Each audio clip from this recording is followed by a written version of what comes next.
ओम श्री विष्णवे नमः। ओम बृहस्पते नमः। आप सभी का हमारे YouTube चैनल पर हार्दिक स्वागत है। समस्त मनोकामनाओं को पूर्ण करने वाली आज आइए सुने बृहस्पतिवार व्रत की पौराणिक कथा। भारतवर्ष में एक प्रतापी और दानी राजा राज्य करता था। वह नित्य गरीबों और ब्राह्मणों की सहायता करता था। ये बात उसकी रानी को अच्छी नहीं लगती थी। वह न ही गरीबों को दान देती, न ही भगवान का पूजन करती थी और राजा को भी दान देने से मना किया करती थी। एक दिन राजा शिकार खेलने वन को गए हुए थे तो रानी महल में अकेली थी। उसी समय बृहस्पति देव साधु वेश में राजा के महल में भिक्षा के लिए गए और भिक्षा मांगी। रानी ने भिक्षा देने से इनकार किया और कहा, हे साधु महाराज, मैं तो दान पुण्य से तंग आ गई हूँ। मेरे पति सारा धन लुटाते रहते हैं। मेरी इच्छा है कि हमारा धन नष्ट हो जाए, फिर ना रहेगा बांस, ना बजेगी बांसुरी। साधु ने कहा, देवी तुम तो बड़ी विचित्र हो। धन संतान तो सभी चाहते हैं, पुत्र और लक्ष्मी तो पापी के घर भी होने चाहिए। यदि तुम्हारे पास अधिक धन है तो भूखों को भोजन दो, प्यासों के लिए प्याऊ बनवाओ, मुसाफिरों के लिए धर्मशालाएं खुलवाओ। जो निर्धन अपनी कुंवारी कन्याओं का विवाह नहीं कर सकते उनका विवाह करा दो। ऐसे और कई काम हैं जिनके करने से तुम्हारा यश लोक और परलोक में फैलेगा। परंतु रानी पर उपदेश का कोई प्रभाव न पड़ा। वह बोली, महाराज आप मुझे कुछ ना समझाएं। मैं ऐसा धन नहीं चाहती जो हर जगह बांटती फिरूं। साधु ने उत्तर दिया, यदि तुम्हारी ऐसी इच्छा है तो तथास्तु। तुम ऐसा करना कि बृहस्पतिवार को घर लीप कर पीली मिट्टी से अपना सिर धोकर स्नान करना, भट्ठी चढ़ाकर कपड़े धोना। ऐसा करने से आपका सारा धन नष्ट हो जाएगा। इतना कहकर वह साधु महाराज वहाँ से अलोप हो गए। साधु के अनुसार कई बातों को पूरा करते हुए रानी को केवल 3 बृहस्पतिवार ही बीते थे कि उसकी समस्त धन संपत्ति नष्ट हो गई। भोजन के लिए राजा का परिवार तरसने लगा। तब एक दिन राजा ने रानी से बोला कि हे रानी, तुम यहीं रहो, मैं दूसरे देश को जाता हूँ, क्योंकि यहाँ पर सभी लोग मुझे जानते हैं, इसलिए मैं कोई छोटा कार्य नहीं कर सकता। ऐसा कहकर राजा परदेश चला गया। वहाँ वह जंगल से लकड़ी काट कर लाता और शहर में बेचता। इस तरह वह अपना जीवन व्यतीत करने लगा। इधर राजा के परदेश जाते ही रानी और दासी दुखी रहने लगी। एक बार जब रानी और दासी को 7 दिन तक बिना भोजन के रहना पड़ा तो रानी ने अपनी दासी से कहा, हे दासी, पास ही के नगर में मेरी बहन रहती है, वह बड़ी धनवान है। तू उसके पास जा और कुछ ले आ ताकि थोड़ी बहुत गुजर बसर हो जाए। दासी रानी की बहन के पास गई। उस दिन गुरुवार था और रानी की बहन उस समय बृहस्पतिवार व्रत की कथा सुन रही थी। दासी ने रानी की बहन को अपनी रानी का संदेश दिया, लेकिन रानी की बड़ी बहन कोई उत्तर नहीं दिया। जब दासी को रानी की बहन से कोई उत्तर नहीं मिला तो वह बहुत दुखी हुई और उसे क्रोध भी आया। दासी ने वापस आकर रानी को सारी बात बता दी। सुनकर रानी ने अपने भाग्य को कोसा। उधर रानी की बहन ने सोचा कि मेरी बहन की दासी आई थी, परंतु मैं उससे नहीं बोली, इससे वह बहुत दुखी हुई होगी। कथा सुनकर और पूजन समाप्त करके वह अपनी बहन के घर आई और कहने लगी, हे बहन, मैं बृहस्पतिवार का व्रत कर रही थी। तुम्हारी दासी मेरे घर आई थी, परंतु जब तक कथा होती है तब तक न तो उठते हैं और ना ही बोलते हैं, इसलिए मैं नहीं बोली। कहो दासी, क्यों गई थी? रानी बोली, बहन तुमसे क्या छिपाऊं, हमारे घर में खाने तक को अनाज नहीं था। ऐसा कहते कहते रानी की आंखें भर आई। उसने दासी समेत पिछले 7 दिनों से भूखे रहने तक की बात अपनी बहन को विस्तार पूर्वक सुना दी। रानी की बहन बोली, देखो बहन, भगवान बृहस्पति देव सबकी मनोकामना को पूर्ण करते हैं। देखो, शायद तुम्हारे घर में अनाज रखा हो।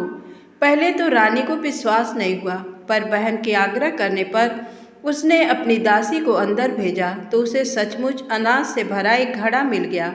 ये देखकर दासी को बड़ी हैरानी हुई। दासी रानी से कहने लगी, हे रानी, जब हमको भोजन नहीं मिलता तो हम व्रत ही तो करते हैं, इसलिए क्यों न इनसे व्रत और कथा की विधि पूछ ली जाए ताकि हम भी व्रत कर सकें। तब रानी ने अपनी बहन से बृहस्पतिवार व्रत के बारे में पूछा। उसकी बहन ने बताया, बृहस्पतिवार के व्रत में चने की दाल और मुनक्का से विष्णु भगवान का केले की जड़ में पूजन करें तथा दीपक जलाए, व्रत कथा सुने और पीला भोजन ही करें। इससे बृहस्पति देव प्रसन्न होते हैं। व्रत और पूजन विधि बताकर रानी की बहन अपने घर को लौट गई। 7 दिन के बाद जब गुरुवार आया तो रानी और दासी ने व्रत रखा। घुड़साल में जाकर चना और गुड़ लेकर आईं। फिर उससे केले की जड़ तथा विष्णु भगवान का पूजन किया। अब पीला भोजन कहाँ से आए? इस बात को लेकर दोनों बहुत दुखी थे। क्योंकि उन्होंने व्रत रखा था, इसलिए बृहस्पति देव उनसे प्रसन्न थे। इसलिए वे एक साधारण व्यक्ति का रूप धारण कर 2 थालों में सुंदर पीला भोजन दासी को दे गए। भोजन पाकर दासी प्रसन्न हुई और फिर रानी के साथ मिलकर भोजन ग्रहण किया। उसके बाद वे सभी गुरुवार को व्रत और पूजन करने लगीं। बृहस्पति भगवान की कृपा से उनके पास फिर से धन संपत्ति आ गई, परंतु रानी फिर से पहले की तरह आलस्य करने लगी। तब दासी बोली, देखो रानी, तुम पहले भी इस प्रकार आलस्य करती थी। तुम्हें धन रखने में कष्ट होता था, इस कारण सभी धन नष्ट हो गया। और अब जब भगवान बृहस्पति की कृपा से धन मिला है तो तुम्हें फिर से आलस्य होता है। रानी को समझाते हुए दासी कहती है कि बड़ी मुसीबतों के बाद हमने ये धन पाया है, इसलिए हमें दान पुण्य करना चाहिए, भूखे मनुष्यों को भोजन कराना चाहिए और धन को शुभ कार्यों में खर्च करना चाहिए, जिससे तुम्हारे कुल का यश बढ़ेगा, स्वर्ग की प्राप्ति होगी और पितृ भी प्रसन्न होंगे। दासी की बात मानकर रानी अपना धन शुभ कार्यों में खर्च करने लगी, जिससे पूरे नगर में उसका यश फैलने लगा। एक दिन राजा दुखी होकर जंगल में एक पेड़ के नीचे आसन जमाकर बैठ गया। वह अपनी दशा को याद करके व्याकुल होने लगा। बृहस्पतिवार का दिन था। एकाएक उसने देखा कि निर्जन वन में एक साधु प्रकट हुए। वह साधु वेश में स्वयं बृहस्पति देवता थे। लकड़हारे के सामने आकर बोले, हे लकड़हारे, इस सुनसान जंगल में तू चिंता मग्न क्यों बैठा है? लकड़हारे ने दोनों हाथ जोड़कर प्रणाम किया और उत्तर दिया, महात्मा जी, आप सब कुछ जानते हैं, मैं क्या कहूँ? ऐसा कहकर रोने लगा और साधु को अपनी आत्मकथा सुनाई। महात्मा जी ने कहा, तुम्हारी स्त्री ने बृहस्पति के दिन बृहस्पति भगवान का निरादर किया है, जिसके कारण रुष्ट होकर उन्होंने तुम्हारी ये दशा कर दी। अब तुम चिंता को दूर करके मेरे कहने पर चलो तो तुम्हारे सब कष्ट दूर हो जाएंगे और भगवान पहले से भी अधिक संपत्ति देंगे। तुम बृहस्पति के दिन कथा किया करो, 2 पैसे के चने मुनक्का लाकर उसका प्रसाद बनाओ और शुद्ध जल से लोटे में शक्कर मिलाकर अमृत तैयार करो। कथा के पश्चात अपने सारे परिवार और सुनने वाले प्रेमियों में अमृत व प्रसाद बांटकर आप भी ग्रहण करो। ऐसा करने से भगवान तुम्हारी सब मनोकामनाएं पूरी करेंगे। साधु के ऐसे वचन सुनकर लकड़हारा बोला, हे प्रभु, मुझे लकड़ी बेचकर इतना पैसा नहीं मिलता जिससे भोजन के उपरांत कुछ बचा सकूं। मैंने रात में अपनी स्त्री को व्याकुल देखा है, मेरे पास कुछ भी नहीं जिससे मैं उसकी खबर मंगा सकूं। साधु ने कहा, हे लकड़हारे, तुम किसी बात की चिंता मत करो। बृहस्पति के दिन तुम रोजाना की तरह लकड़ियां लेकर शहर को जाओ। तुमको रोज से दुगना धन प्राप्त होगा, जिससे तुम भली भांति भोजन कर लोगे तथा बृहस्पति देव की पूजा का सामान भी आ जाएगा। इतना कहकर साधु अंतर्ध्यान हो गए। धीरे धीरे समय व्यतीत होने पर फिर वही बृहस्पतिवार का दिन आया। लकड़हारा जंगल से लकड़ी काटकर किसी शहर में बेचने गया। उसे उस दिन और दिन से अधिक पैसा मिला। राजा ने चना गुड़ा दिलाकर गुरुवार का व्रत किया। उस दिन से उसके सभी क्लेश दूर हुए। परंतु जब दोबारा गुरुवार का दिन आया तो बृहस्पतिवार का व्रत करना भूल गया। इस कारण बृहस्पति भगवान नाराज हो गए। उस दिन उस नगर के राजा ने विशाल यज्ञ का आयोजन किया तथा शहर में ये घोषणा करा दी कि कोई भी मनुष्य अपने घर में भोजन न बनावे, न आग जलावे, समस्त जनता मेरे यहाँ भोजन करने आवे। इस आज्ञा को जो न मानेगा उसे फांसी की सजा दी जाएगी। इस तरह की घोषणा संपूर्ण नगर में करवा दी गई। राजा की आज्ञानुसार शहर के सभी लोग भोजन करने गए, लेकिन लकड़हारा कुछ देर से पहुंचा, इसलिए राजा उसको अपने साथ घर लिवा ले गए और ले जाकर भोजन करा रहे थे तो रानी की दृष्टि उस खूंटी पर पड़ी जिस पर उसका हार लटका हुआ था। वह वहाँ पर दिखाई नहीं दिया। रानी ने निश्चय किया कि मेरा हार इस मनुष्य ने चुरा लिया है। उसी समय सिपाहियों को बुलाकर उसको कारागार में डलवा दिया। जब लकड़हारा कारागार में पड़ गया और बहुत दुखी होकर विचार करने लगा कि न जाने कौन से पूर्व जन्म के कर्म से मुझे ये दुख प्राप्त हुआ है, और उसी साधु को याद करने लगा जो कि जंगल में मिला था। उसी समय तत्काल बृहस्पति देव साधु के रूप में प्रकट हुए और उसकी दशा को देखकर कहने लगे, अरे मूर्ख, तूने बृहस्पति देव की कथा नहीं करी, इस कारण तुझे दुख प्राप्त हुआ है। अब चिंता मत कर। बृहस्पतिवार के दिन कारागार के दरवाजे पर 4 पैसे पड़े मिलेंगे। उनसे तू बृहस्पति देव की पूजा करना, तेरे सभी कष्ट दूर हो जाएंगे। बृहस्पति के दिन उसे 4 पैसे मिले। लकड़हारे ने कथा कही। उसी रात्रि को बृहस्पति देव ने उस नगर के राजा को स्वप्न में कहा, हे राजा, तुमने जिस आदमी को कारागार में बंद कर दिया है वह निर्दोष है, वह राजा है, उसे छोड़ देना। रानी का हार उसी खूंटी पर लटका है। अगर तू ऐसा नहीं करेगा तो मैं तेरे राज्य को नष्ट कर दूंगा। इस तरह रात्रि के स्वप्न को देखकर राजा प्रातःकाल उठा और खूंटी पर हार देखकर लकड़हारे को बुलाकर क्षमा मांगी तथा लकड़हारे को योग्य सुंदर वस्त्र आभूषण देकर विदा कर दिया। बृहस्पति देव की आज्ञा अनुसार लकड़हारा अपने नगर को चल दिया। राजा जब अपने नगर के निकट पहुंचा तो उसे बड़ा आश्चर्य हुआ।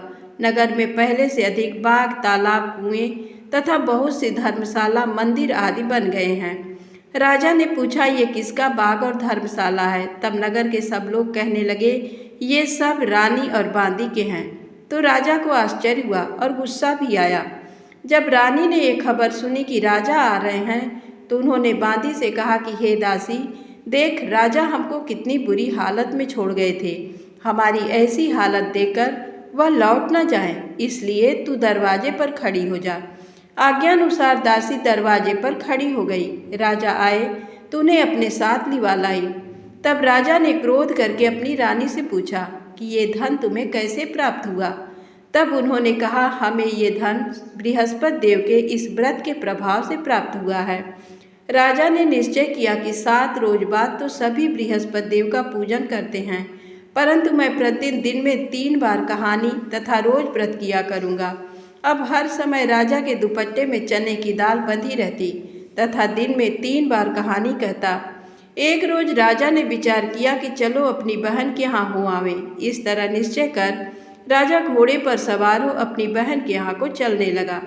मार्ग में उसने देखा कि कुछ आदमी को एक मुर्दे को लिए जा रहे हैं। उन्हें रोककर राजा कहने लगा, अरे भाइयों, मेरी बृहस्पति देव की कथा सुन लो। वे बोले, लो, हमारा तो आदमी मर गया है, इसको अपनी कथा की पड़ी है। परंतु कुछ आदमी बोले, अच्छा कहो, हम तुम्हारी कथा भी सुनेंगे।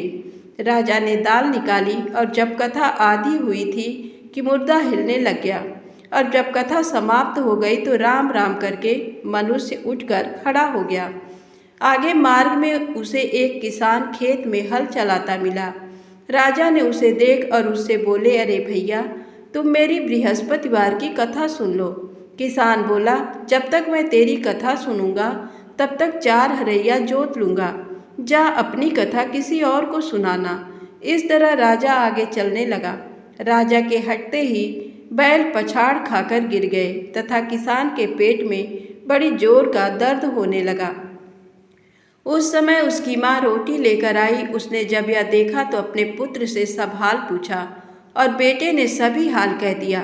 तो बुढ़िया दौड़ी दौड़ी उस घुड़सवार के पास गई और उससे बोली कि मैं तेरी कथा सुनूंगी, तू अपनी कथा मेरे खेत पर चलकर ही कहना। राजा ने बुढ़िया के खेत पर जाकर कथा कही, जिसके सुनते ही वह बैल उठ खड़े हुए तथा किसान के पेट का दर्द भी बंद हो गया।